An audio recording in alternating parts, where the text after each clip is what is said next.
నాతో పాటు ఈ ఫ్రేమ్లో కనిపిస్తున్న రైతు గురించి ప్రత్యేకంగా పరిచయం చేయాల్సిన అవసరం లేదు. ఈ రైతు తెలియని రైతులు రాష్ట్రంలో చాలా తక్కువ మంది ఉంటారు. పద్మారెడ్డి గారు తనకున్నటువంటి వ్యవసాయ భూమిలో వివిధ రకాల పంటలు సాగు చేస్తున్నారు. ఆయనకు పేరు తెచ్చిపెట్టింది మాత్రం కుంకుడు. కానీ కుంకుడుతోటే ఆయన రైతు జీవితం ప్రారంభం కాలేదు. 40 సంవత్సరాలుగా ఆయన వివిధ రకాల పంటల్ని సాగు చేస్తున్నారు. అది కూడా పూర్తిగా ఆర్గానిక్ మెథడ్లో గో ఆధారిత వ్యవసాయం చేస్తున్నారు.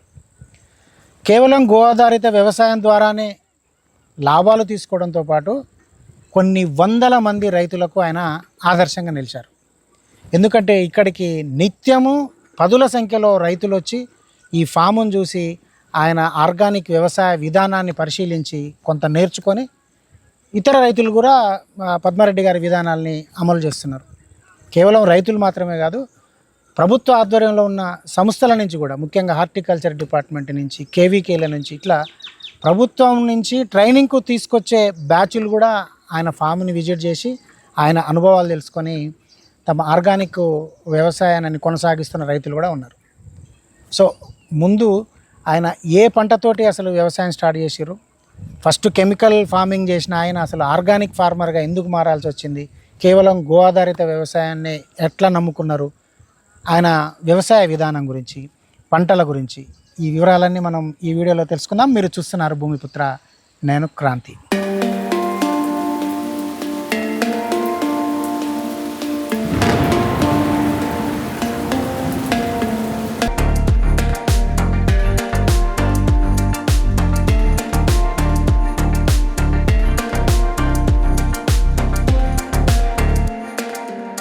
అన్నయ్య నమస్తే. నమస్తే అన్న.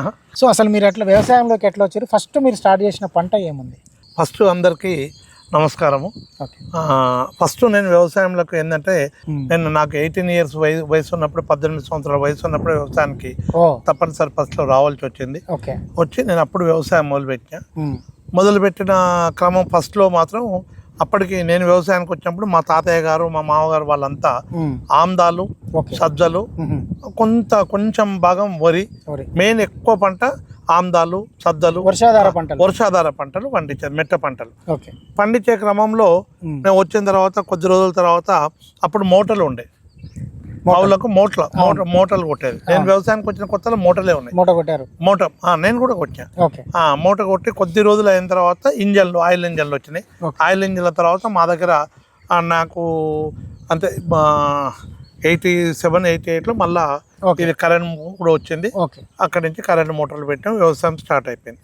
స్టార్ట్ అయిపోయిన తర్వాత నేను ఫస్ట్ వ్యవసాయంలో ఈ ఆమ్దాలు, సద్దలు ఒక 3-4 సంవత్సరాలు పండించిన తర్వాత నేను అప్పుడే ఈ మన అరుణ ఆమ్దాలని, ఆమ్దాలలో కూడా పాత వెరైటీ కాకుండా అరుణ ఆమ్దాలని, గుజరాత్ ఆమ్దాలని హైబ్రిడ్ కు వచ్చినాయి మన ఏరియాలో. ఇప్పుడు ఆమ్దాలు దేవరకొండ ఏరియా చాలా ప్రసిద్ధి కదన్న, ప్రసిద్ధి ఆమ్దాలకు ప్రసిద్ధి దేవరకొండ ఏరియా పంటకు. అయితే అట్లా ఇక్కడ ఏరియాలో ఈ గడ్డిపల్లి రామకృష్ణ వాళ్ళది ఆమ్దాలు, అరుణ ఆమ్దాలని ఇట్లా వచ్చినాయి. ఆ ఆమ్దాలు పెట్టి అందరూ వర్షాధారంగా పండించే క్రమంలో నేను ఆ రోజుల్లోనే మళ్ళీ ఆమ్దానికి కూడా నీళ్లు కట్టడము, నీళ్లు కట్టి పంట పండియడము చిన్నగా దాన్ని చేస్తున్న క్రమంలో కొద్ది రోజులు అయిన తర్వాత నేను ఈ మైకో కంపెనీ పరిచయం అయ్యి నేను విత్తనము సీడ్ ప్రొడక్షన్లకు రావడం జరిగింది. 2-3 సంవత్సరాలు వ్యవసాయం అయిపోయిన తర్వాత ఒక మైకో ఎంప్లాయీ కలిసి నాకు అతని కొంచెం ప్రోత్సాహం ఇచ్చి నాకు ఫస్ట్ సజ్జలతో స్టార్ట్ అయిపోయింది. BK 560 అని వెరైటీ సజ్జలు ఇస్తే దాన్ని మనము మేల్ ఫీమేల్ క్రాస్ చేసి అప్పుడు అది బిజినెస్ సైడ్ అంటే వ్యవసాయంలో అసలు వ్యవసాయమే, బిజినెస్ కాదు అది. అంటే వ్యవసాయంలో ఈ పంటలతో విత్తనాలను పండించడం అంటే పంటే మనం దానికోసం అది కాకపోతే అతను వచ్చి మనకు అది చెప్పడం వల్ల కొంత ఏరియా దాన్ని కేటాయించడం, కేటాయించి విత్తనోత్పత్తి వ్యవసాయంలోనే భాగం అది. అప్పుడు నాకు జరిగిన విషయం. ఆ తర్వాత అది సజ్జలు చేసుకుంటూ పోయిన తర్వాత కొద్ది రోజుల తర్వాత పత్తి విత్తనాలు ఇచ్చారు, పత్తి విత్తనాలు తయారు చేసాము. తర్వాత పొద్దుతిరుగుడు ఇచ్చారు, పొద్దుతిరుగుడు తయారు చేసాము. అట్లా డిఫరెంట్ గా పంటలు మనం చేసుకుంటూ మైకో కంపెనీకి సప్లై చేసుకుంటూ దాంతో పాటు వేరే వ్యవసాయం ఈ ఆమ్దాలు, సద్దలు ప్లస్ చేస్తున్న క్రమంలో రెయిన్ ఫెడ్ క్రాప్స్ తోనే స్టార్ట్ అయింది. అవును. ఆ తర్వాత బత్తాయి పెట్టడం జరిగింది 40 అప్పుడు ఆ సమయంలోనే ఓకే. మనం ఫస్ట్ 91 కంటే ముందు ఒక 3 సంవత్సరాల ముందు ఒక 600 చెట్లు పెట్టాం. ఆహా. ఏది బత్తాయి? బత్తాయి బత్తాయి. అది 87, 88 అప్పుడు. ఓ, దాదాపు 40 ఏళ్ళు. 40 ఏళ్ళు ఫస్ట్ పెట్టిన. ఇప్పుడు ఆ దాని చెట్లే ఇప్పటికీ కొన్ని ఉన్నాయి. ఏదో 120, 110 చెట్లు ఏమి ఉంటాయి ఇప్పుడు. 40 ఇయర్స్ బ్యాక్. ఇవేమో మళ్ళీ తర్వాత పెట్టింది 91లో మళ్ళీ కుంకుడు చెట్లు, ఓకే, ఈ బత్తాయి చెట్లు, మళ్ళీ ఇవి 1800 చెట్లు మళ్ళీ పెట్టడం జరిగింది ఈ బత్తాయి. ఆ తర్వాత ఇది పెట్టి బత్తాయి చెట్లు పెట్టి మనము ఫస్ట్ అప్పుడు ఏం చేసాం, చిన్నగా ఈ బత్తాయి చెట్లకు ఈ పియ్యపల్లి అటు సైడ్ ఇటు సైడ్ మనము పోయి వాళ్ళ ప్రాక్టీస్ చూసి ఈ ఫర్టిలైజర్ వేయడము. ఇక చిన్నగా దాన్ని కొన్ని రోజులు పోయినాక మైక్రో న్యూట్రెంట్ డెఫిషియన్సీ ఏర్పడితే ఈ ఐఎంటీ కంపెనీ అని, ఏరిస్ కంపెనీ అని, ప్లస్ చాలా కంపెనీలు ఫస్ట్ కెమికల్ ఫార్మింగ్ లో ఉన్నారు. ఇక కెమికల్ ఫార్మింగ్ ఇక దాని తోటలకు ఎరువు కొట్టేవాళ్ళం. పశువుల ఎరువు బాగా దొరికేది. ఫస్ట్ లో కొంచెం ఎరువులు కొట్టుకుంటూ ఎరువులతో పాటు ఈ మనం కెమికల్ మందులు కొట్టడం, దీనికి ఆ ఏరియాలో పోయి వాళ్ళ ప్రాక్టీస్ చూడడము. రంగారెడ్డిగూడెము, పిఏపల్లి వాళ్ళు ఫేమస్ బత్తాయికి. వాళ్ళ దగ్గర మనం ఆ ఏరియాలో హాల్యా అటు సైడే బాగా బత్తాయి ఉండేది కదా, వాళ్ళ దగ్గర పోయి చూసి వచ్చి మనకు వాళ్ళ కంపెనీ రిప్రజెంటేటివ్స్ వచ్చి మనకు వాళ్ళు ఈ మందులు కొట్టాలి, ఈ మందులు కొట్టాలి, ఈ మందులు కొట్టాలంటే మనం అదే మందులు కొట్టుకుంటూ స్టార్ట్ చేసి కొన్ని ఏళ్ళు చేసిన తర్వాత ఏం లేదు, 4 ఏళ్ళు 5 ఏళ్ళు అయిపోయిన తర్వాత చెట్లు ఒకటి చనిపోవడము, అక్కడ ఆ ఏరియాలో కూడా చనిపోవడము, మన ఏరియాలో కూడా చనిపోవడము. ఈ విధంగా మనం చేసుకుంటూ పోతున్న క్రమంలో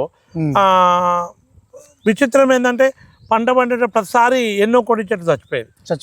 విపరీతంగా హెవీగా మనం ఈ మైక్రో న్యూట్రియంట్లు ఎక్కువ వేయడం వల్ల, ఈ మందులు వేయడం వల్ల విపరీతంగా కాయలు ఎక్కువ వచ్చేది.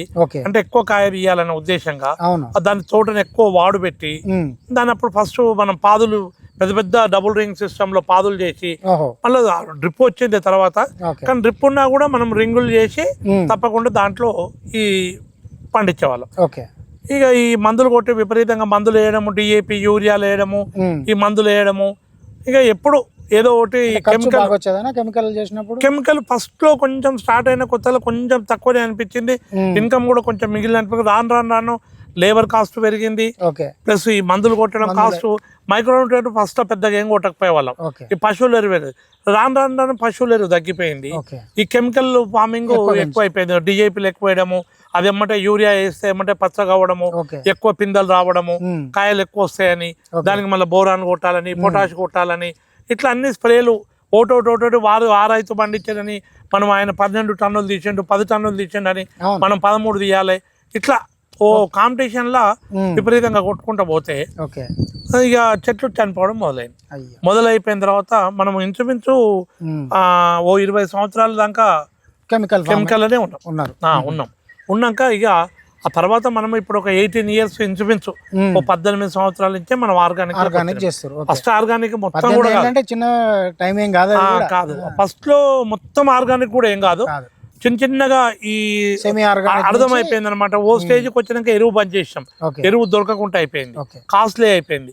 ఇక మందులు వేయడం, వాడు పెట్టడము, పాదులు చేయడం బాగా, అది కిలో ఇది కిలో వేయడం, మళ్ళీ మధ్యన ఒకసారి వేయడం, సంవత్సరానికి 2-3 సార్లు ఫర్టిలైజర్ వేయడము, ఇవన్నీ మళ్ళీ స్ప్రేలు కొట్టడము. ఖర్చు విపరీతంగా పెరిగిపోయింది. తర్వాత అసలు ఎరువు దొరకకుండా అయింది. ఎరువు కూడా పోయడం కూడా తక్కువనే అయిపోయింది. ఆ ఎరువులో ఏమైపోయిందంటే ఊర్లలో ఎరువులలో కూడా ఈ గాజు సీసాలు రావడము, ఈ కుర్కురే ప్యాకెట్లు, ప్లాస్టిక్ రావడము, ఇవన్నీ అయిపోయినాయి. ఊర్లలో కూడా దొరకకుండా అయిపోయింది, కాస్ట్లీ అయిపోయింది. మళ్ళీ తీసుకొచ్చి దాన్ని పోసి మళ్ళీ పోపు వేయడము, ఇదంతా అయిపోయినాక ఈజీగా ఉందని అంత కెమికల్కే వెళ్ళిపోయినాం. చాలా రోజులు వెళ్ళిపోయిన తర్వాత మనం చిన్నగా మళ్ళీ తర్వాత అర్థమైపు చెట్లన్నీ చచ్చిపోతుంటే తెలిసిన తర్వాత చిన్నగా కొంచెం ఆర్గానిక్లకు మళ్ళీ ఎరువు, పశువుల ఎరువు, పశువులు ఎక్కువ చేసుకొని మధ్యన కొన్ని రోజులు పశువులు చాలా తగ్గించినాం.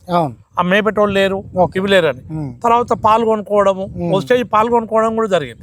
ఇక అది అయిపోయిన అయి ఉండి కూడా చిన్నగా మన బర్రెలు ఉండాలి, అది ఉండాలని చెప్తే అనుకోకుండా ఒక నేరేడు చెట్టు కింద మనం ఆవును కట్టేస్తే అది మనకు దొడ్డి కురుస్తూ సౌడు మిద్దలు ఉండే. అప్పుడు సౌడు మిద్దలు ఉంటే ఆ దొడ్లో పశువులు ఇదైతే ఓ 2 ఆవులు ఎవరో పైసలు ఇచ్చేది ఉంటే ఆవులు షాప్ దగ్గర కొంటే తీసుకొచ్చి చెట్టు కింద కట్టేయడం జరిగింది.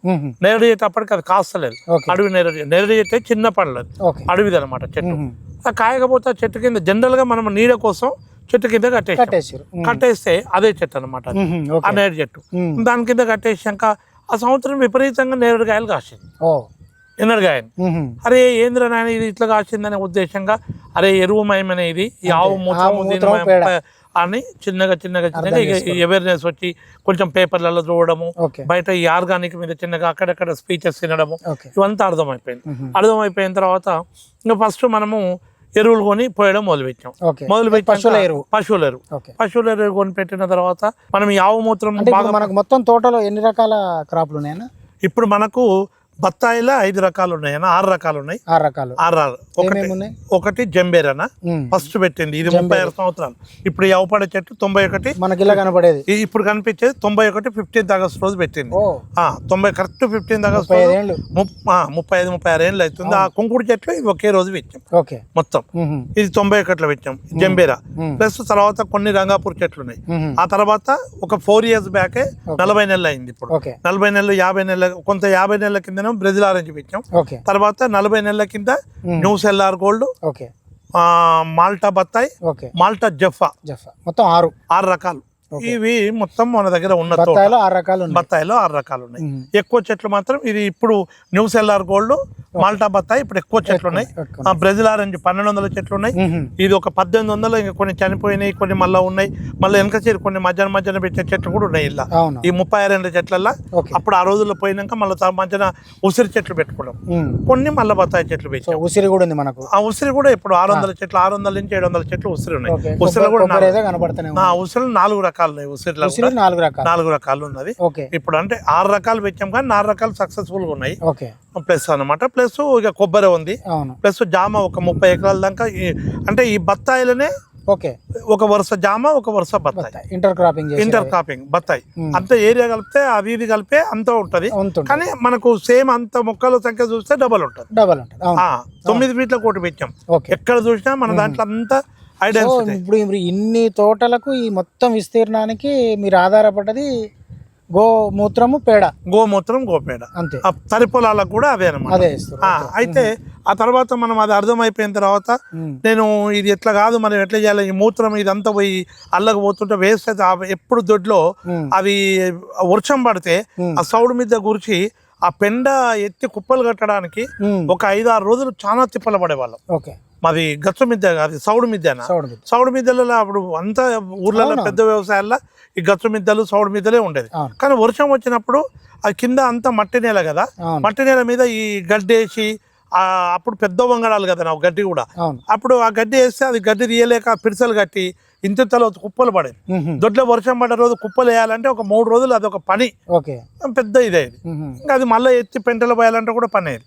అప్పుడు ఆ టైంలో ఎందుకో చూసి ఇది ఇట్లా ఇబ్బంది అవుతుంది, మనుషులు కూడా దొరుకుతలేరు అని చిన్నగా ప్లాన్ చేసి ఏం చేసామంటే ఫస్ట్ ఈ మొరం తీసుకొచ్చి బాగా మొరం పోసి హైట్ లేపడం మొదలు పెట్టాం. ఫస్ట్ నేను హైట్ పోపించినాక ఈ హైట్ అయినాక డౌన్ లా ఈ మూత్రం గీత్రం వస్తుంటే అనుకోకుండా ఓ దగ్గర చిన్న గుంత చేసాం. గుంత చేసాక ఆ మూత్రం అల్లకపోయి ఈ పెంట అల్లకపోవడము, పెంట కూడా ఆ గుంతలు వేయడము, ఇట్లా చేస్తే బాగుంటదని అప్పుడు మనం గుంత పెద్దగా దొప్పించి ఈ మూత్రం అల్లకపోయేటట్టు చేసి పెండ కూడా అల్ల చేసి కొంత ఈజీ మెయింటైన్ చేసుకున్నాం. చేసినాక మనకు అర్థమైంది 2 ఏళ్ల తర్వాత ఈ మూత్రం అల్లకపోవడంలో ఎరువు కుళ్ళిపోవడము. అయితే దాన్ని మళ్ళీ ఒక ప్రాబ్లం ఏమొచ్చిందంటే కొన్ని రోజుల తర్వాత అప్పుడు ఈ లొటపీ చెట్లు అని వచ్చినాయి. అది ఎట్లా వచ్చి ఆ పెంటలో 2 చెట్లు లొటపీచ్ చెట్లు పడితే ఆ పెంట చుట్టూ లొటపీచ్ చెట్లే లేచినాయి. అది మీరు మట్టి గుంట కాబట్టి ఆ మట్టి గుంట కదా, ఆ సైడ్ లో అన్ని లొటపీచ్ చెట్లు వచ్చేసి అది మళ్ళీ ఎరువు తీసేటప్పుడు ఆ లొటపీచ్ చెట్లు కొట్టి దాన్ని తీసేయడము అవంతా ఒక పెద్ద ప్రాసెస్ అయింది. ఇది ఇట్లా కాదు ఎట్లా చేయాలని చెప్పి ఫస్ట్ చిన్న గుంత తీసాం. ఆ గుంత తీసి దాన్ని ఆ రాయితో కట్టాం, కట్టి నల్లైన రాళ్ళు తీసుకొచ్చి కట్టాం, కట్టి దాన్ని చిన్న సిమెంట్ చేపించి చూసాం. అది మంచిగా సక్సెస్ అయింది. ఆ తర్వాత ఇక అట్లా కాదని చెప్పి మళ్ళీ 18 years ఇన్సూరెన్స్ అయి ఉంటది. ఇన్సూరెన్స్ 18 అస్లారిపెట్టు అది కూడా చూద్దాం.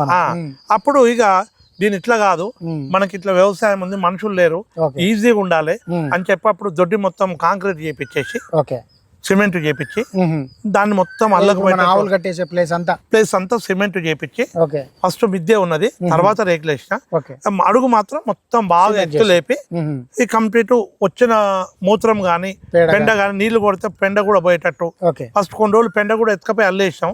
తర్వాత ఇంకా మనుషులు దొరకకుండా అయినాక నీళ్లు కొట్టే సిస్టమ్ చేసాం.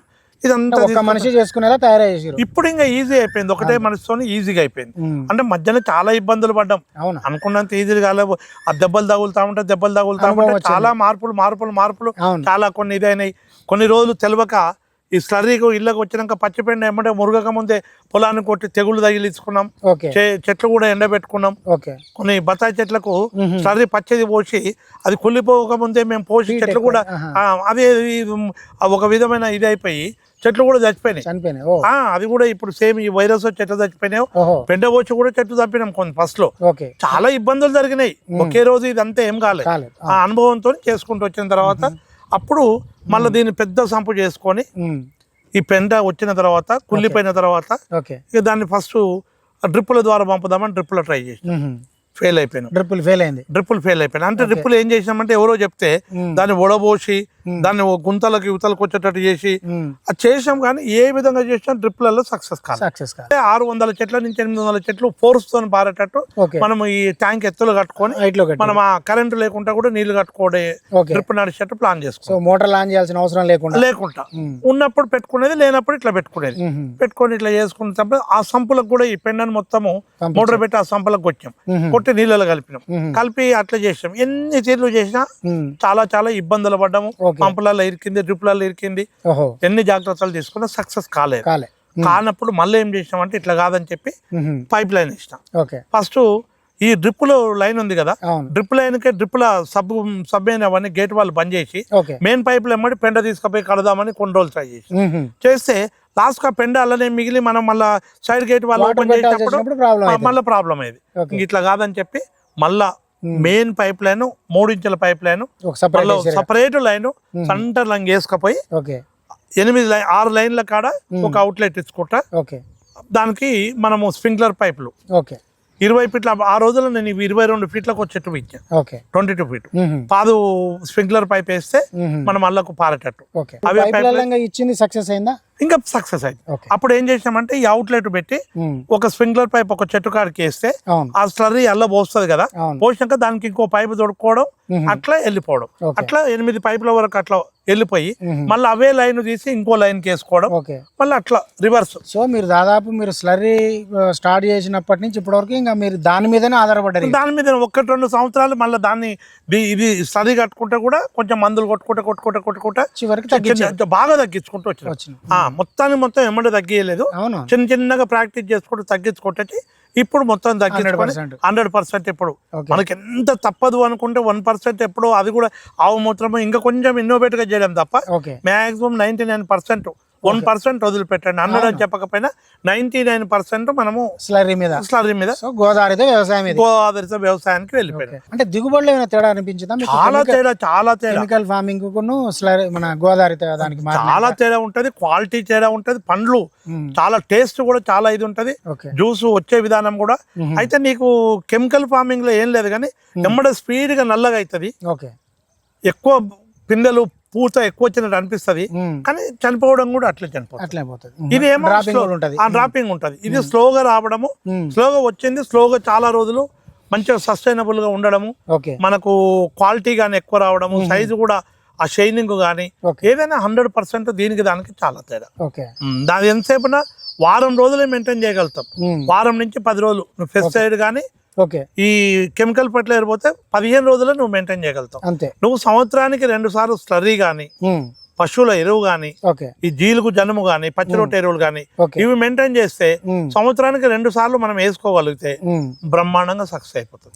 ఈ నేను స్లర్రీ ఇప్పుడు ఏం చేస్తా అంటే సంవత్సరానికి 2 నుంచి 3 సార్లు ఇస్తాం. అవకాశాన్ని బట్టి 2 సార్లు అయితే 100%.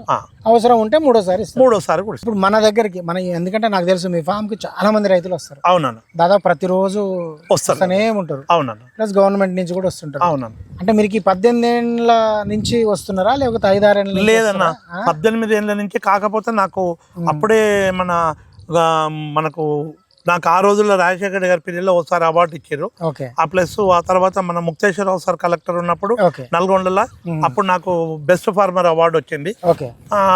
ఆ తర్వాత నేను బాగా జనం రాబట్టి నేను అసలు నేను పబ్లిసిటీలో లేనేలేను. ఓకే. నాకు జనంతో అసలు సంబంధం అంటే నా మోటార్ల వ్యాపారము నా వ్యవసాయం వేరే దాంతోనే పోయినా కానీ నాకు అనుకోకుండా కరోనా టైంలో ఇంటికి వచ్చినాక కొంకుడు చెట్లు ఎప్పుడైతే ఇదైనాయో ఫస్ట్ రైతు నేస్తం దాంట్లో ఎప్పుడైతే ఒక వీడియో వచ్చిందో ఆ వీడియో వచ్చినప్పటి నుంచే అనుకోకుండా పబ్లిసిటీ కావడము, అది అందరికి తెలిసిపోవడము, అసలు కుంకుడు అనేది ఒక పంట ఉంటది అనేది తెలవడము, దాని ఫస్ట్ లో అందరూ నవ్వడము, దాని తర్వాత అది దానివల్ల ఉపయోగాలు మంచి చెడ్డ తెలవడము, అట్లా ఓటోటోటో పెరుగుకుంటూ 2-3 నుంచి బాగా కరోనా అప్పటి నుంచి ఆ కరోనా 4 సంవత్సరాలు 4 సంవత్సరాలు 5 సంవత్సరాల నుంచి అప్పటి నుంచి విపరీతంగా జనం పెరిగి ఇక ఓ రోజు వేలకు వేలు వచ్చిన జనం కూడా ఉంది. చాలా విపరీతంగా జనం వచ్చారు. మిమ్మల్ని అంటే చాలా కొన్ని వేల మంది వస్తున్నారు కదా. అవునన్న. ఇక్కడ చూసి మన ప్రాక్టీస్ చూసి మీ స్లర్రీ విధానము లేకపోతే మీ గో ఆధారిత వ్యవసాయం చూసిపోయి సేమ్ ఇదే టైప్ లో చేసుకుంటున్నారు రైతులు చాలా మంది చేస్తున్నారు. స్లర్రీ అయితే ఇప్పుడు ఈ 4-5 సంవత్సరాలు స్లర్రీ చాలా ఏళ్ల నుంచే కొంతమంది కనిపెట్టారు. కొంతమంది రైతులు నా దగ్గరికి అప్పటి నుంచి వచ్చిన వాళ్ళు ఈ 5-6 సంవత్సరాల్లో ఇప్పుడు ఈ ఆర్గానిక్ వ్యవసాయంలో చాలా మంది ఆర్గానిక్ వ్యవసాయం మీద చాలా. ఇంకోటి ఏంటంటే ఈ రోజు మనకు ప్రధానమంత్రి గారు మన మోడీ గారు తప్పకుండా దాని మీద చాలా అవేర్నెస్ తెస్తున్నారు. ప్లస్ మన రాష్ట్ర ప్రభుత్వం గానీ అవేర్నెస్ వచ్చి చాలా మంది రైతులు ఇలా ఆర్గానిక్ వ్యవసాయంలో ఒక విప్లవం అనేది చెప్పొచ్చు. ఒక విధంగా మనం స్లర్రీ కూడా చూద్దాం ఒకసారి పోయి. ఓకే. స్లర్రీ చూద్దాం, మీ ఆవుల్ని చూద్దాం. ఇంకా అక్కడ నాకేదో పశువుల ఎరువు కూడా కనిపిస్తుంది. అవునన్న. అన్న ఇప్పుడు ఇది మీరు ఇందాక చెప్పిన స్లర్రీ ట్యాంక్ ఇదే? అవునన్న. సో దీని వయసు 18 ఏళ్ళు దగ్గర 18 సంవత్సరాలు. ఇది ఎట్లా అంటే మనకు మొత్తం షెడ్ నుంచి ఇందులోకి వచ్చేస్తుంది కదా? అవునన్న, షెడ్ నుంచి. సో ఇది ఎంత డైమెన్షన్స్ తీసుకురు? ఇది ఇట్లా ఇప్పుడు 25 ఫీట్స్ ఉంటది అన్న, 24-25 ఉంటది. ఓకే. ఇట్లా 14 ఫీట్లు ఉంటది డెప్త్. ఆ డెప్త్ 25 ఫీట్లు కొంత వస్తుంది, 20 ఫీట్లు కొంత వస్తుంది. రెండు స్టెప్పులు ఉన్నాయి అంటే అది కొంచెం అడుగున ఎట్లా జరిగితే అట్లా చేసుకున్నాం మనం అన్న. సో దీన్ని ఎట్లా ఎన్ని రోజులు ఉంచుతారు ఇందులో? మరి దీన్ని ఏం చేస్తామని అంటే ఇప్పుడు దాంట్లో నుంచి ఒక కేసింగ్ పైప్ ఇచ్చామన్నా. ఓకే. కేసింగ్ పైప్ ద్వారా ఆవులు కట్టేసే దగ్గర నుంచి ఆవులు కట్టేసేదాన్ని, బర్రెలు ఆవులు అన్ని కట్టేస్తాం. అల్ల నుంచి కంప్లీట్ ఒక మూలకు ఒక పాయింట్ వస్తుంది. యూరిన్ కేమ్ ఇది వస్తుంది అన్న సపరేట్. ఒక 10% 20% యూరిన్ ఇళ్ళకి వస్తుంది, 80% దాకా ఇళ్ళకి వస్తుంది యూరియా. ఆ యూరిన్ పెండ మొత్తం టోటల్ ఇళ్ళకి వస్తుంది. అయితే అంటే మీరు ఎత్తుకొచ్చేసేది ఏం లేదు, వాటర్ తో కొడితే రావడమే. ఆ వాటర్ తోనే కొడతాం, 90% వాటర్ తోనే. మరీ ఏమైనా ఎండిపోయి ఎప్పుడైనా ఇది ఉంటే తప్ప అది కూడా అల్ల 2 హౌజులు కట్టాం, హౌజులలో వేసేస్తాం. వేసి కొంచెం వాటర్ పెడితే మురిగినాక మళ్ళీ మూత తీస్తే ఇళ్ళకి వచ్చి పడుతుంది. అంటే ఓ విధంగా జీరో మెయింటెనెన్స్, మనుషులతో పని లేకుంటే ఇళ్ళ వస్తాం. ఇళ్ళకి వచ్చిన తర్వాత మనం మోటార్ పెట్టి మనం రివర్స్ సిస్టమ్ తిప్పేస్తారు, మోటార్ అదే తిరుగుతుంటది. మోటార్ మళ్ళీ దాన్నే మనము పైప్ లైన్ కి అదే వాడుకుంటాం. అదే పైప్ కనెక్షన్ ఉడవికి సంపులో వేస్తే మనం రివర్స్ తిరుగుతా ఉంటాం. రోజు 1 గంట సేపు సైబన్ సిస్టమ్ లాగా మనం తిప్పుతా ఉంటాం. మోటార్ పెట్టగానే అదే తిరుగుతుంటది, వస్తుంటది, పోతుంటది. అలా మొత్తం తిరుగుతుంది. చేయి పెట్టి తిప్పాల్సిన అవసరం. ఫస్ట్ లో మేము చేయి పెట్టి తిప్పేది, అది దాంతో బాగా ఇబ్బంది అవుతుంది. ఇట్లా లాభం లేదని చెప్పి మోటార్ వేసాం. ఎందుకు వేస్తున్నాం అంటే ఇప్పుడు మన దగ్గర మిగిలిన జామ పండ్లు మేము బెల్లం వేయం, బెల్లం అస్సలు వేయం. మేము ఇలా జామ పండ్లు, బత్తాయి పండ్లు, నిమ్మ పండ్లు, నిమ్మకాయలు, ఇట్లాంటివన్నీ వేస్ట్ మెటీరియల్ అంతా తీసుకొచ్చి మన దగ్గర మచ్చలు వచ్చిన కాయలు ఎవరు కొనని యూజ్ చేయనివి పశువులు తినగా మిగిలిన మొత్తం తెచ్చి ఇలా పడేస్తారు. మొత్తం ఇల్లేస్తారు. ఓసారి జామకాయలు మార్కెట్ మరీ ఓవర్ సైజ్ అయినప్పుడు, ఖరాబ్ అయినప్పుడు అవన్నీ వేస్ట్ అవుతాయి కాబట్టి అవన్నీ తీసుకొచ్చి ఇల్లేస్తాం. ఇల్లేస్తే 2 రోజులు కుళ్ళిపోయినాక మోటార్ పెట్టడం వల్ల ఈ ఫోర్స్ తోని అవి మొత్తం చిరిగిపోయి, ఇంకోటి బత్తాయి కూడా వేస్తాం కదా, ఇది సిట్రస్ కదా, ఇది కొంచెము మన ఇది ఉంటది కాబట్టి పలగొట్టే గుణం ఉంటది కాబట్టి. ప్లస్ తర్వాత మా కుంకుడు పౌడర్ కొంత మేము తయారు సంజీవిని తయారు చేస్తాం కదా, మా సంజీవిని కూడా కొంత పోస్తాం. ఇలా పోయడం వల్ల ఏమైందంటే మొత్తం విడిపోయి ఇంకా పిల్లలు అనేది లేకుండా స్లర్రీ అనేది చాలా లూజ్ గా అంబల్లాగా అయిపోతుంది. అట్లా అంబల్లాగా అయిపోతే ఎన్ని రోజులకు తయారైతుంది అన్న ఇది? మొత్తం ఎన్ని రోజులు? ఇది ఇంచుమించు 12-13 రోజులు ఉంటే బెస్ట్ అన్న. అంటే మేమైతే ఓసారి మాకు టైం దొరకకపోతే అంగో అట్లా బయటకు అదే అట్లా అది గ్యాస్ ఫామ్ అయ్యి వస్తుంది అన్న. అగో అట్లా గ్యాస్ ఫామ్ అయ్యి దానంతా అది ఎట్లా బయటకు వస్తుంటది అట్లా. అది మనము మాకు వీలును బట్టనా ఓకే అంటే మేము ఒకసారి ఏందో కరెక్ట్ ఇంతకే సిస్టమ్ అని అనుకోం. అవును ఒకసారి ఏమైందంటే మనుషులు లేరు అనుకో, అవునవును మాకు అవకాశం లేదు, లేకపోతే ఎన్ని రోజులు 20 రోజులు నెల కూడా వస్తాం అట్లానే ఉంచుతారు, ఉంటది. దానివల్ల నష్టమే లేదు మనకు, దాంతో ఏం నష్టం లేదు, డీకంపోజ్ అయిపోతుంది మొత్తం. సో ఇప్పుడు మీ గో ఆధారిత వ్యవసాయానికి ఆయువు పట్టు ఈ పిట్టు. అసలు నా వ్యవసాయానికి నాకు ఈ రోజు నేను సంతోషంగా ఉండడానికి, నా పెట్టుబడులు తగ్గడానికి, ఓకే ప్లస్ 10 మందికి ఆదర్శం కావడానికి, ఓకే ఎంతో మందికి మనం మంచి కెమికల్ లేని పంట ఇవ్వడానికి ఇలా నాకు ఇంత డిమాండ్ వచ్చింది కూడా. ఓకే డిమాండ్ అంటే నాకు ఏదో ఆ విధంగా కాదు, కాదు అంటే నా దగ్గర నా మనుషులు వచ్చి నేర్చుకోవడం ఒక్కటి కాదు. ఇవాళ నా దగ్గరికి అందరు పంట అమ్ముకోవడానికి అందరు మార్కెట్ పోవాలి, కానీ నా దగ్గరికి రైతులు ఇవాళ రైతులు ఎవరు ఊర్లలో చిన్న చిన్న వ్యాపారస్తులు, ఓకే ఇలా మహిళలు, ఇట్లా విడవలు, వీళ్ళు ఈ కూరగాయల వ్యాపారం చేసే వాళ్ళు, అవును వాళ్ళందరూ ఒక చుట్టుముట్టు విలేజ్లలో వాళ్ళు మన దగ్గరకు వచ్చి జామకాయలు మన దగ్గర కొనుక్కొని పోతారు. ఓకే వాళ్ళు మనకు 35-40 రూపాయలు స్టాండర్డ్ జామ రేటు, ఓకే వాళ్ళు తీసుకుపోయి 100, 120, 80 వాళ్ళ అవకాశాన్ని బట్టి వాళ్ళు అమ్ముకుంటారు. మనం కంప్యూటర్ కాంటా పెట్టాం, ఓకే కంప్యూటర్ కాంటా మీద వాళ్ళు వస్తారు, ఓకే వాళ్ళే తెంపుకోవాలి. ఓకే ఇప్పుడు మార్కెట్ ప్రాబ్లం లేదు మీకు, మార్కెట్ అసలు దీని పుణ్యం. ఎందుకంటే మీరు ఎవ్వరు అడిగినా చెప్తారు. ఇప్పుడు నా గొప్ప కోసం చెప్పట్లేదు, మీరు దేవరకొండ పోయిందంటే పద్మారెడ్డి జామకాయలు అంటే నిమిషం కూడా ఆగవు, వాళ్ళే చెప్తారు వ్యాపారస్తులు. టేస్ట్ ఎక్కువ ఉంది, టేస్ట్ 100% ఆర్గానిక్. వాళ్ళు చాలా మంది ఇక్కడ దగ్గరలో మాకు దేవరకొండలో రైతులు అందరికీ కరోనా తర్వాత మనకు ఆర్గానిక్ మీద అందరికి ఒక అవగాహన వచ్చింది కాబట్టి మన దగ్గర కూడా మాకు దగ్గర 7 కిలోమీటర్ల దేవరకొండ కాబట్టి చాలా మంది వ్యాపారస్తులు వీళ్ళు రైతులు ఈ వినియోగదారులు కూడా నా దగ్గరకు వచ్చి చూసిపోయారు కాబట్టి ఇక వీళ్ళు తీసుకుపోతే అమ్ముడు పోతుంది. అది కేవలం గో ఆధారితం కావడం.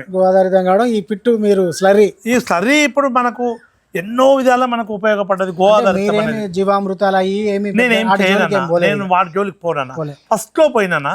ఫస్ట్ లో పేపర్లకు ఇట్లా చూసి నేను ఇది మన బెల్లము బేస్ డికంపోజర్ ఇప్పటికి కూడా వాడతా, కానీ బెల్లం మాత్రం ఓ స్టైల్లో వాడినాక మరి సరే నా ప్రాక్టీస్ లోపమా నాకేం తెలియకనో నేను జామకు పోస్తే ఆ ఎంత ఏరియా పోసాం అంత ఏరియా నెమటోడ్స్ వచ్చినాయి. పోతే వేరే రైతులకు కూడా మా దగ్గర నేను ఎవరినైతే చూసి పెట్టినో వాళ్ళ తోటలు అందరూ నెమటోడ్స్ వచ్చిపోయినాయి.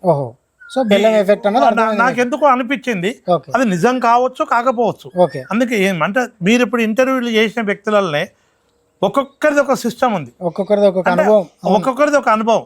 ఇప్పుడు మనమే గొప్ప అనేది లేదు, ఇంకో రైతు గొప్ప అనేది లేదు, ఇంకో రైతు ఎవరి ఏరియాలో వాళ్ళు చేసే విధానం బట్టి వాళ్ళ ఇప్పుడు ఒక స్టేజ్లో నేను ఇది నాకు ఈ కప్పు లేదు, నేను తర్వాత నాకు ఇట్లనే వీళ్ళు చెప్పడం వల్ల ఇలా బ్యాక్టీరియా చచ్చిపోతుంది ఇదంతా పోతుందని మన విజయసాగర్ సార్ ఉండు కదా, విజయసాగర్ సార్ 2 సార్లు వచ్చినప్పుడు ఇలా ఇది బ్యాక్టీరియా అంతా చనిపోతుంది, మనం రేకులు వేస్తే బెస్ట్ అని నాకు వారు సలహా ఇచ్చారు. 4 years కింద 4-5 years ఇది వేసి 4 ఏళ్ళు 5 ఏళ్ళు అయింది.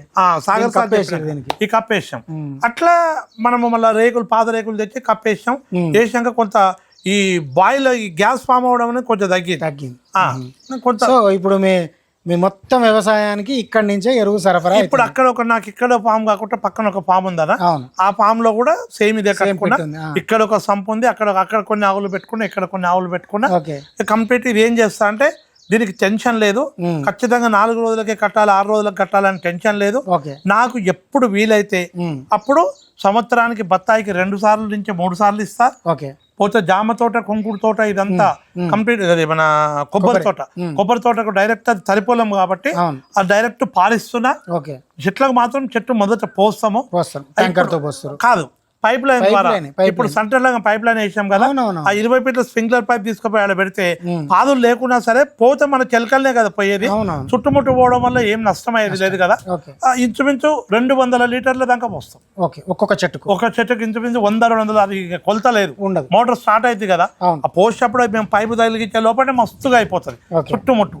ఇంకా అందుకే మనకు ఆ చెట్టు దగ్గర బెత్త లోతు అయితే కొన్ని సిస్టంలో ఏంటంటే వడబోసి మనం ఫిల్టర్ చేసి పెట్టడము అవన్నీ చేయడం వల్ల ఏమైతుందంటే నీకు అక్కడ అది ద్రావణం పోతుంది కానీ భూమి గుల్లబారట్లేదు. ఇంకా లక్కీగా ఏమైందంటే ఈ స్లర్రీలో మనకి కుంకుడు దొరికినాక నా సంజీవిని ఇళ్ళ కలపడం వల్ల, నేను తయారు చేసిన సంజీవిని ఇళ్ళ కలపడం వల్ల ఇప్పుడు భూమి ఎంత గుల్లబడుతుంది పాదుల కింద అంటే అసలు ఇట్లా అంటే ఎర్రనలు మొత్తం ఎర్రనలు వచ్చేస్తుంది. భూమి కూడా చాలా జల్లుగా అయిపోయింది. అంటే ఎందుకంటే ఈ సపోనిన్ అనేది సబ్బులు కుంకుడుగా ఉంది కదా, సబ్బు లక్షణం ఉంటది కదా, ఉండి ఇది విడగొడుతుంది కదా. సరుపు కలిపితే ఇట్లా మందులు కలవకపోతే MLC ఫైర్ అవును. సబ్బు ఎట్లా కలుపుతారో అవును. మనం ఇది కలపడం వల్ల కుంకుడుకాయ రసం కలపడం వల్ల ఇది ఒక ఎమ్మెల్సిఫైర్ లాగా పనిచేసి ఆ భూమిలో ఆ రేణువులు అనేది ఇసుక రేణువులు కానీ మట్టి కానీ ఆ పిల్లలన్నీ పలిగిపోతున్నాయి. పలిగిపోయి జల్లుగా లూజ్ అయిపోతుంది. సో ఇది ఇక్కడ కనబడుతుంది, అక్కడ ఇంకొక కుప్ప కనిపిస్తుంది. అవునన్న, ఆ కుప్ప చూద్దాం. ఓకే అన్న. సో ఇది కుప్ప. అవునన్న. సో ఇది అంతా కూడా ఆవు పెండనా? ఇదంతా ప్యూర్ ఆవు పెండ, మాన్యూర్ లెక్క కనిపిస్తుంది. అయితే ఇది ఏం చేసిన అంటే వాస్తవంగా నా దగ్గర ఇక్కడ పెండ లేదన్న. ఓకే. ఊర్లలో పెండ అంటే అనుభవాలే. ఏదైనా చాలా ఇబ్బందులు జరిగినాక నేను కూడా చాలా పొరపాట్లు చేసాము తెలియక. నేనేం ఒకే రోజు నాకేమి నాలెడ్జ్ ఏం రాలేదు. ఇది చూడండి ఎంత లైట్ వెయిట్ ఉంది. ఇది లైట్ వెయిట్, లైట్ వెయిట్ ఉంది అంతే, అసలు బరువే ఉండదు. అవును. అయితే దీని ఎట్లా తయారు చేశారు? ఇది ఎట్లా అంటే యాక్చువల్ ఏంటంటే ఇక్కడ మనకు ఆవు పేడనే, ప్యూర్ ఆవు పేడ. ఆవు దూడలు కోడ దూడలు కూడా కొన్ని ఉన్నాయి. అయితే దీన్ని ఏం చేసామంటే ఇప్పుడు మొత్తం నేను అలా వాడతా కదా, నాకు జస్ట్ కొంచెం ఆ గడ్డి ఉన్నది ఇట్లా ఎంత వెళ్ళదు. సంవత్సరానికి 2 ట్రాక్టర్లు 3 ట్రాక్టర్లు వెళ్తే గొప్ప. అయితే దీన్ని ఏం చేయాలంటే పశువులను మెయింటైన్ చేయడం ఇక్కడ ఇబ్బంది అవుతుంది. ఆవులను పెట్టాలంటే లేబర్ని పెట్టాలని ఇది ఎంత ఇబ్బంది అవుతుందని, ఇది కాదు ఇట్లా ఈ సిస్టమ్ కాదని నేను ఒక 2 ఏళ్ల కింద ఆలోచన చేసి నాకు ఎక్కడైతే ఇక్కడ నల్లమల్ల అడవులలో అక్కడ మధ్య అడుగు మారడుగు ఆ సైడ్ లో నాకు కొంతమంది ఫార్మర్స్ పరిచయాలు ఉంటాయి. వాళ్ళకు సరే వాళ్ళకు కొంత అమౌంట్ ఇచ్చి కొన్ని ఆవులు కొనేసిన.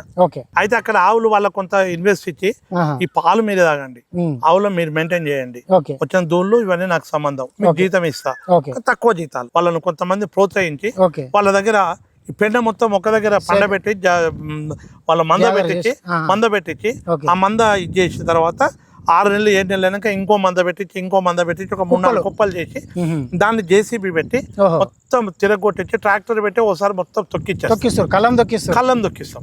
తొక్కేయడం వల్ల లైట్ వెయిట్ గా ఇట్లా మొత్తం ఇంత లైట్ వెయిట్ చూడండి, ఉట్టిదే దూది లాగా ఇట్లా తయారైపోతుంది.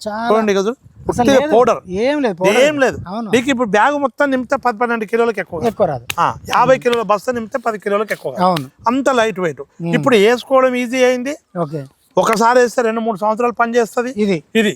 ఎందుకంటే ఎమ్మటే నువ్వు యూరియా వేస్తే ఎంత స్పీడ్ గా వస్తుందో నీకు ఇది ఇంత ఆల్రెడీ డీకంపోజ్ అయ్యింది కాబట్టి నీకు ఇలా ఎటువంటి పురుగులు, మన పచ్చి పెండలో ఏమైతుంది పెండ పురుగులు ఉంటాయి అన్ని, అవి వాటి వల్ల నష్టాలు జరుగుతాయి. కొబ్బరి చెట్లకు వేస్తే అది కొబ్బరి చెట్టు పోయి బొర్రె పెడుతుంది, ఎన్నో ప్రాబ్లమ్స్. ఇలా ఎటువంటి పురుగులు ఉండవు. ప్లస్ ట్రాక్టర్ తో తొక్కిస్తాం కదా, చేసి అవి తొక్కేయడం వల్ల ఏమైనా ఉన్నా కూడా చనిపోతుంది, మంచిగా పౌడర్ లాగా అయిపోతుంది. చెట్టుకు మొదట్లో పోస్తారు. ఇప్పుడు దీన్ని ఏం చేస్తున్నాం అని అంటే ఇలా నేను ఇప్పుడు నెక్స్ట్ కొన్ని కల్చర్లు కలుపుకొని, సో మన దగ్గర ఉన్న మనం కల్చర్స్ మొత్తం కలుపుకొని, ప్లస్ నా సంజీవిని పౌడర్ నా కల్చర్స్ కలుపుకొని దీన్ని తయారు చేసి, సో మీ ఆవులను కూడా చూద్దాం ఎన్ని ఉన్నాయి ఏంది ఎట్లా. ఓకే.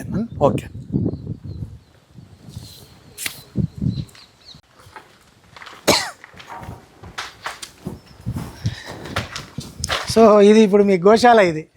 అవునా. అంటే ఇవి ఉన్నాయి, అవి కూడా ఉన్నాయిగా? బర్రెలు కూడా ఉన్నాయి. అంటే మనకి ఇంటికి పాలు తాగడం కోసం కొంచెం బర్రెలు కూడా వాడుతాం. ఎప్పటి నుంచో పురాతనం నుంచి ఉన్నాయి. మనకి ఏమేమి ఆవులు ఉన్నాయి? ఇలా అదేమో గిరి ఆవు, ప్లస్ ఇవేమో ఒంగోలు ఆవులు, అది కూడా ఒంగోలు బుల్లు. ఇంకా కొన్ని పశువులు, కొన్ని కోడలు వేరే రైతులకు ఈ ఆవు దూళ్ళు కూడా వేరే రైతులు అట్లే వదిలిపెడితే ఇబ్బంది అవుతుందని నాగలి గుంటకలు ఇవన్నీ నేర్పడం కోసం కొంచెం కంట్రోల్లో ఉండాలనే ఉద్దేశంగా వాటికి కూడా కొంతమంది రైతులకు వాళ్ళ దగ్గర కొన్ని రోజులు సాది మళ్ళీ ఇవ్వమని చెప్పి వాళ్ళకి కొన్ని మెయింటెనెన్స్ కింద ఇవ్వడం జరిగింది. వేరే వాళ్ళకి రైతులకు ఇచ్చి, అంటే వాళ్ళకి ఏం లేదు కాస్ట్ లేకుండా వాళ్ళు నేర్పుకొని కొన్ని రోజులు వాళ్ళు మెయింటైన్ చేస్తానికి అనమాట. అది చేస్తే మనకు పని నేర్పించి పంపిస్తే మనం ఏం పని ఏం కట్టాం, కానీ మనము దేనికైనా మంచిది నేర్పించి ఉండడం మంచిది అనే ఉద్దేశంగా వాళ్ళకి ఇచ్చినాం అనమాట. సో ఇక్కడ ఇవి మళ్ళీ ఇంకొక ఫామ్ లో ఆడ కొన్ని ఉంటాయి, ఇది కొన్ని ఉంటాయి. సో మీకు మీ పిట్టుకు కావాల్సిన సరుకు సరంజామా అంతా ఇక్కడి నుంచి పోతుంది మొత్తం. అదేనన్న మా లక్ష్మీదేవి అదే. ఇప్పుడు మాకు చాలా విషయాలు మా లక్ష్మీదేవి ఇదే. ఇప్పుడు మీకు 3 చోట్ల ఆవులు ఉన్నాయి అన్నారు. అవును. సో ఇప్పుడు మనం నిలబడ్డ ఇదొక చిన్న ఇదొక గోశాల. అవునా. ప్లస్ బర్రెలు ఉన్నా గానీ అక్కడ ఒకటి. అవునా. ప్లస్ నల్లమలలో పెట్టినాం అన్నారు. అవును. సో వీటన్నిటిని మీరు వ్యవసాయ పర్పసే కొన్నారా? ఇక లేదన్నా, అంటే ఇలా కొంత మానవత్వంతో, అంటే గోవులను మన కళ్ళ ముంగల వదలకు తీసుకుపోయి వాళ్ళు కోతకు సంతకు పోయినప్పుడు ఓకే సంతలో పాపము ఆ పశువులు పోయేటప్పుడు వాటిని ఆవులను పెద్ద పెద్ద గడగోయలతోని కొట్టుకుంటూ దన్న ఎట్లా రేపు కోసేదే కదా అని వాళ్ళు కొట్టుకుంటూ తీసుకెళ్తుంటే రక్తాలు కారుతుంటే చూసి చాలా సార్లు బాధపడము.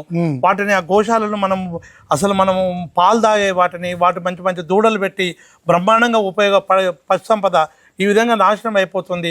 చాలా సార్లు బాధ అనిపించి ధర్మము పుణ్యము ఎవడోడుకో చేసే బదులు అంటే పుణ్యం అనేది మనకి ఎప్పటి నుంచో గోవులను కానీ ఒక మనిషిని కాపాడినా ఒక దేనికైనా ఆహారం పెడితే పుణ్యం అనేది మనకు తెలుసు. సరే మనం అది ఎంతో కొంత అట్లా ఉపయోగం అవుతుంది మనకు. కాబట్టి నాకు బాధ అనిపించి చాలా సార్లు చూసి నేను అందుకే గోవులను పెంచడం స్టార్ట్ చేసిన. నా గోవులను పెంచిన తర్వాత నాకు చాలా మానసిక సంతృప్తి అనిపించింది. ప్లస్ నేను ఈ గోవులను పెంచి నేను కొన్ని రోజులు నేను మా పొలంలో ఈ దొడ్లకు వచ్చినప్పుడు ఆ గోవులన్నీ నా చుట్టూ తిరగడం, వాటి దగ్గరికి పోయి చేయగానే అవి ప్రేమగా నిబరడం, అవి నాకడం, అవి ఎంతో తృప్తిని. మొన్న ఒక ఆవుకు గుడ్లమాయ వేసింది. గుడ్లమాయ వేస్తే అది చనిపోతుంది అనుకున్నాం. చాలా తిప్పలు పడి మా పిల్లలందరూ వచ్చి చాలా తిప్పలు పడి చాలా ప్రయత్నం చేసి నైట్ అసలు ఒక విధంగా ఎంత బాధపడ్డాము. అది బ్రహ్మాండంగా లాస్ట్కి ఇది అయిపోయినాక ఇదే అన్నమాట ఆ ఆవు, ఆ గిరావు. అది మా దొడ్డనే పుట్టింది ఆ దూడ. మా దొడ్డనే మా ఆవుకు పుట్టిన దూడ అది గిరావు పుట్టిందని సంతోషపడ్డాం. అది బ్రహ్మాండంగా అయిపోయి అది ఎందుకో అది గుడ్లమాయ వేసింది. గుడ్లమాయ వేసి ఇక డాక్టరు ఇక అంటే నేను కాళ్ళు పట్టుకున్నా, నువ్వు ఎన్ని పైసలైనా కానీ ఎంతైనా కానీ దీన్ని ఏదైనా చేసి మనం బతికియాలి. చాలా ప్రయత్నం చేసాం. లక్కీగా ఒక వారం రోజులు దాని చుట్టూ తిరిగితే అది బతికింది. ఇవాళ దాని దూడ అది నా దగ్గరకు వస్తే అదొక తెల్వని ఆనందం అన్న.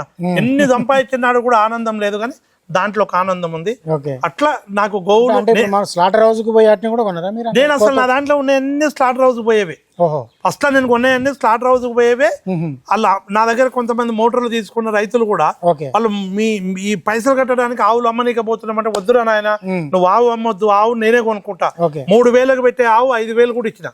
ఇంకా ఏముంది ఎవడెవడికో ఇస్తున్నాం మన ఆవును అని చెప్పేసి వాళ్ళకి ఏ రేట్ అంటే ఆ రేటు పెట్టి ఫస్ట్ నేను కొన్న. ఇప్పుడు నేను స్పెషల్ గా మంచి బలమైన ఆవులు ఏం కొనలే, అన్ని స్లాటర్ హౌస్ పోయే ఆవులే ఫస్ట్ నేను కొన్నది.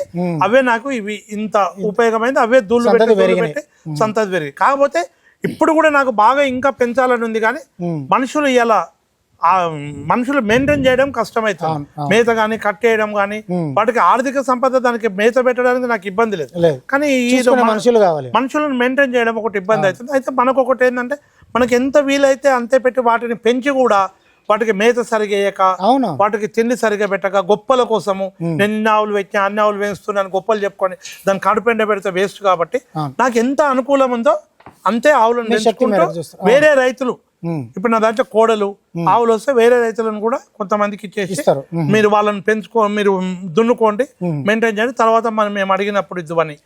తర్వాత అంతకి ఇదైతే వాళ్ళు మేము ఉంచుకుంటాం సార్ అంటే ఏదో రేటుకు సరే పెద్ద బేరం చేయకుండా వాళ్ళకి అవసరం అంటే ఇవ్వడము రైతులకు అంటే మనకు అర్థమవుతుంది. 3-4 ఏళ్ళు మేపుకున్నాక ఆ రైతు నేను మన ఒక బొల్లనపల్లి అని ఒక ఉంది, ఓ రైతు నా దగ్గర ఒక ఆవును మంచి లేత ఆవును ఒక కోడని తీసుకుపోయి పన్నీరుతో పటేలా అని తీసుకుపోయి పెంచి 2 ఏళ్ళు అయిపోయినా మన ఆవు ఈనమోపోయింది.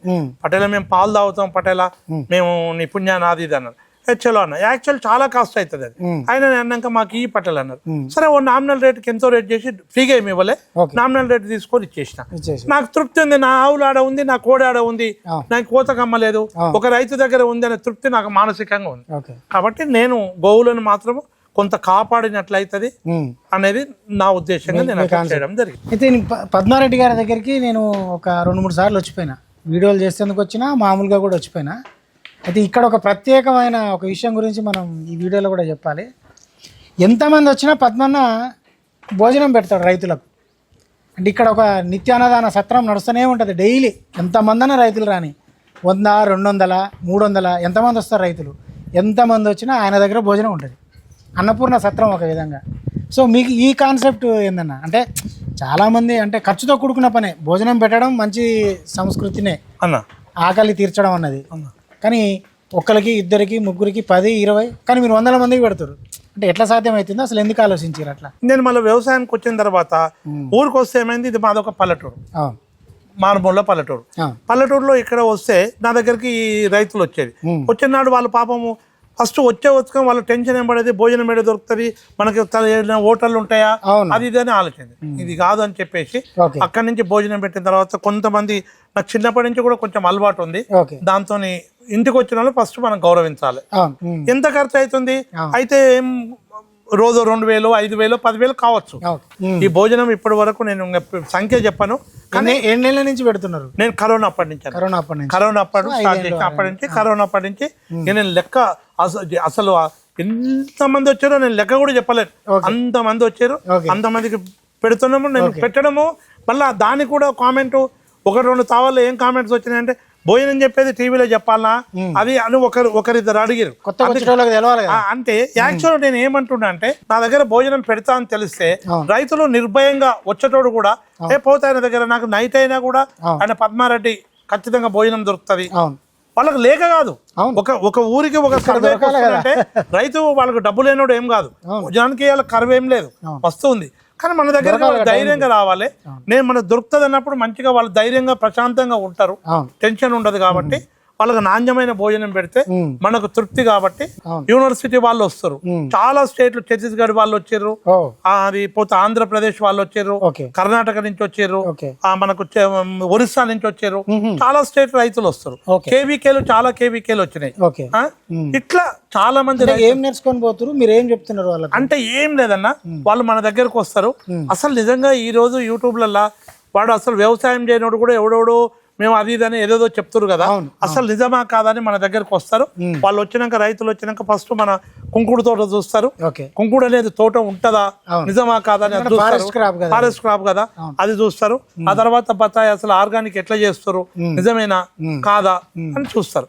మనం ఎట్లెట్లా చేస్తున్నాం అనేది ప్రాక్టీస్ మొత్తం తిరిగి, ఫీల్డ్ లో మొత్తం తిరిగి మనం ఎలా తయారు చేసినాం, మనం పడ్డ కష్టాలు, ఇప్పుడు ఏం లాభం, అప్పుడు ఏం నష్టపోయినాం, ఇప్పుడు ఏం లాభం జరుగుతుంది.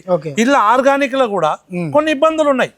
ఆ ఇబ్బందులు ఏంది అనేది మనం ఎట్లా అధిగమించడం అనేది మనకు దోషింది చెప్పడము.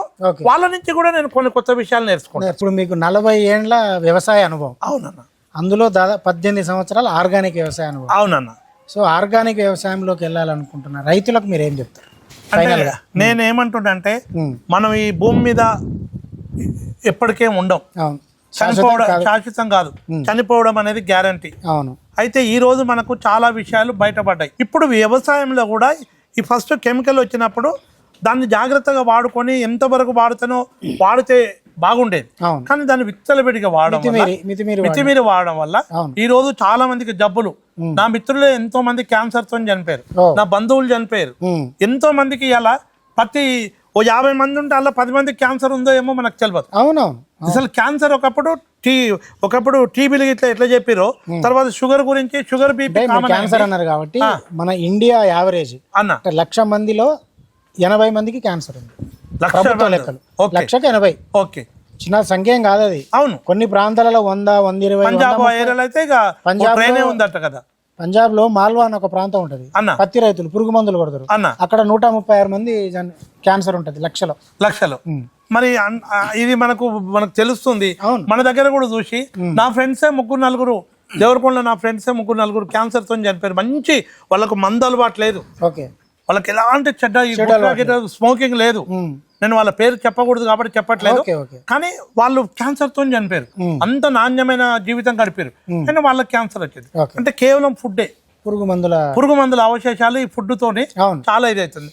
కాబట్టి మనం కూడా ఇక్కడ ఏమి ఉండం కాబట్టి, మనం ఎన్ని సంపాదించింది ఎవడు చూడడు కాబట్టి, మనం పెట్టిన చెట్లు, మనం చేసిన విధానము, మనం బ్రతికిన విధానం గురించి రేపు కామెంట్ వెళ్తారు. 10 మందికి నాణ్యమైన ఆహారం ఇచ్చుకుంటూ నేను ఇప్పుడు నా వృక్షాలు ఉన్నాయన చెట్లు, ఇప్పుడు నేను ఇంచుమించు నా మొత్తం కలిస్తే నావి బత్తాయి వచ్చే, జామ వచ్చే, అన్ని వచ్చే ఇంచుమించు 23,000 ఉంటాయి. ఒక చిన్న అడవి, ఒక 20 నుంచి 23,000 మొక్కలు. సరే కొంచెం ఎక్కువ తక్కువ, ఇంచుమించు కొబ్బరి అనుకో, ప్లస్ జామ, బత్తాయి, డిఫరెంట్ చుట్టుముట్టు టేక్ చెట్లు అన్ని కలిసి 20 నుంచి 23,000 మొక్కలు ఉంటాయి.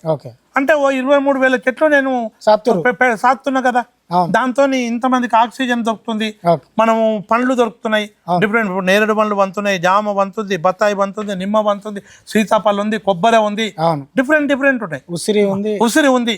అన్ని మనం 10 మందికి ఉపయోగపడుతుంది, పశు సంపద అవుతుంది. నా దాంట్లో ఒక 180 నెమళ్ళు ఉంటాయి, అంటే అందాదా.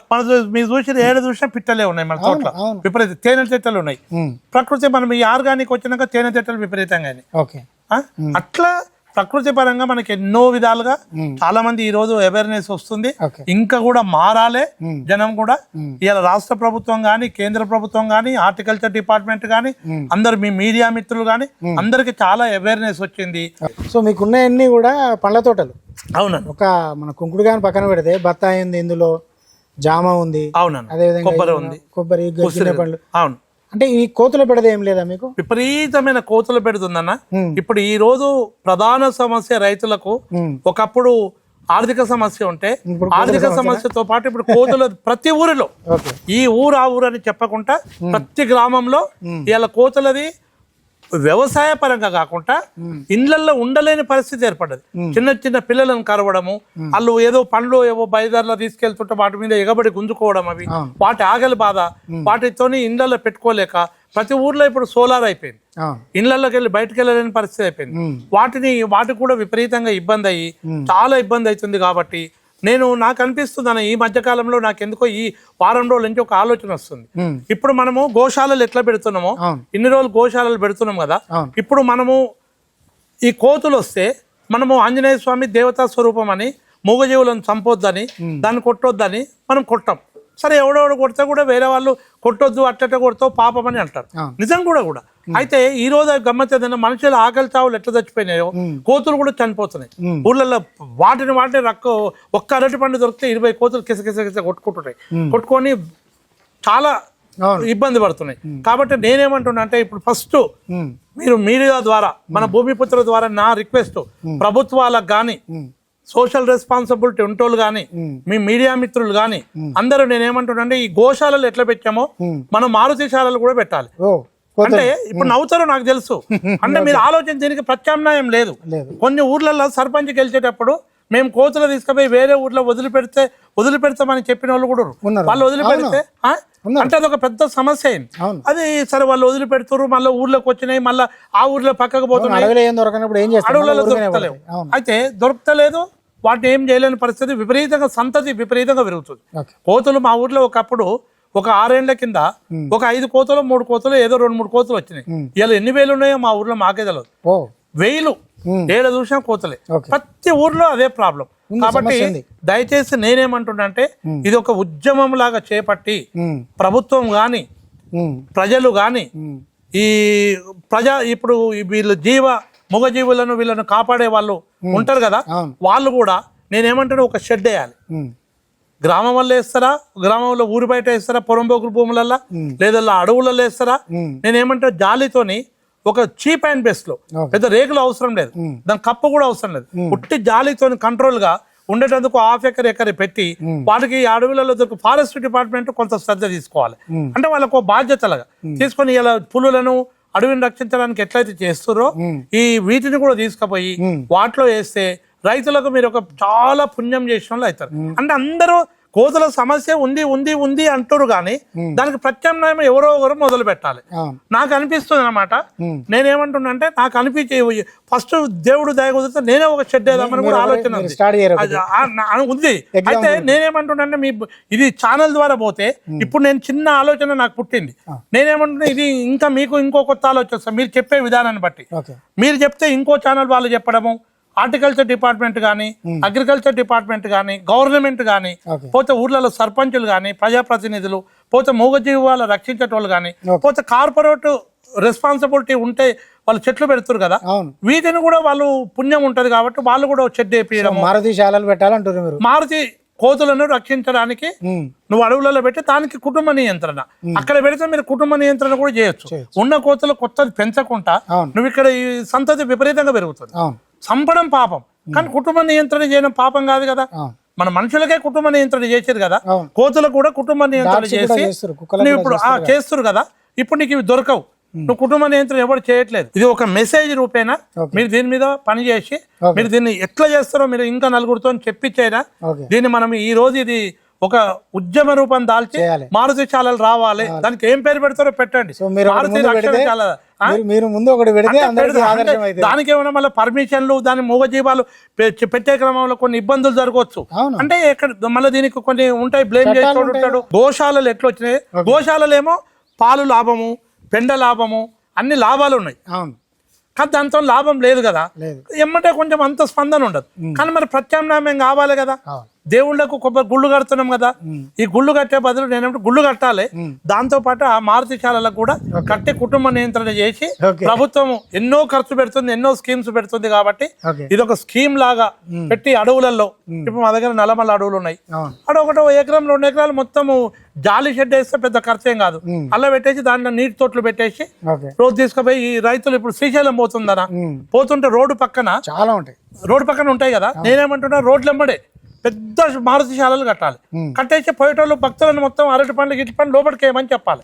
ఇప్పుడు ఎగబడి గుంజుకుంటున్నాయి. ఇప్పుడు మన అది ఉంది, అది అహోబిలము, శ్రీశైలము దేవస్థానాలలో విపరీతంగా కోతున్నాయి కదా. నేను అక్కడ ఏం చేయమంటున్నా అంటే 1 ఎకరం 1/2 ఎకరం మొత్తం జాలి కట్టి దేవస్థానం వాళ్ళు కానీ ఎవరైనా కోతులు మొత్తం అల్లకి తరలించాలి. మీరు ఇన్నేళ్ళకెళ్ళి ఇంత కృషి చేస్తారు కదా. అవును. మీకు ఏం అవార్డ్స్ వచ్చినాయన్నా? నాకు రాష్ట్ర ప్రభుత్వము చాలా ఉత్తమ రైతు అవార్డులు చాలా సార్లు ఇచ్చింది. తర్వాత మన ప్రకృతి కవి జయరాజన్న పొట్టు శ్రీరాములు తెలుగు విశ్వవిద్యాలయంకి వెళ్ళి నాకు అవార్డు ఇవ్వడం జరిగింది, వనమాలి అనే అవార్డు ఇవ్వడం జరిగింది. అలా వాళ్ళు ప్రోత్సహించారు. తర్వాత రాష్ట్ర ప్రభుత్వం కూడా మన ఇప్పుడు రేవంత్ రెడ్డి గారు మన గవర్నమెంట్ లో తుమ్మల నాగేశ్వరరావు గారు వ్యవసాయ శాఖ మంత్రి వారి ఆధ్వర్యంలో కూడా నాకు ఇంచుమించు 8-9 అవార్డులు వాళ్ళు ఇచ్చారు, ఉత్తమ రైతులు. తర్వాత కేంద్రంలో ఇంచుమించు 11 అవార్డులు ఇచ్చింది కేంద్ర ప్రభుత్వం. నాకు ప్రొఫెసర్ ఫార్మర్ అని ఇచ్చింది, పోతే ఛాంపియన్ ఫార్మర్ అవార్డు ఇచ్చింది, ప్లస్ మాస్టర్ ట్రైనర్ అవార్డు ఇచ్చింది. అట్లా నాకు ఇంచుమించు 11 అవార్డులు ఆ సెంట్రల్ లెవెల్లో. పోతే IIHR, పోతే వీళ్ళు KVK వాళ్ళు అటారీ జనరల్ మన మీరా సార్ ఉన్నారు కదా, అటారీ వాళ్ళకెళ్ళి KVKలకెళ్ళి millionaire farmer of India award ఇచ్చారు. అట్లా చాలా సంస్థల నుంచి చాలా మంది హార్టికల్చర్ డిపార్ట్మెంట్కి వెళ్ళి కూడా ఒక 5-6 అవార్డులు వచ్చినాయి. ఇట్లా ఇంచుమించు 60-70 అవార్డులు అని చెప్పొచ్చేమో. అంటే డిఫరెంట్ వాళ్ళు ఇచ్చారు వాళ్ళు. నేను ఏ రోజు కూడా అన్న క్రాంతి అన్న నిజంగా చెప్తున్నా, నేను అవార్డుకి ఈ రోజు వరకు ఒక అప్లికేషన్ పెట్టుకోలే నా జీవితంలో. నాకు వాళ్ళంతా వాళ్ళే గుర్తించి తెచ్చిపెట్టింది. నేను నా జీవితం అయితే ఇలా. మీరు ఇలాగే ఆదర్శవంతమైన వ్యవసాయం సాగు చేస్తూ పోండి, మరిన్ని అవార్డులు మీకు రావాలని మనస్ఫూర్తిగా నేను భూమిపుత్ర కోరుకుంటుంది. Thank you.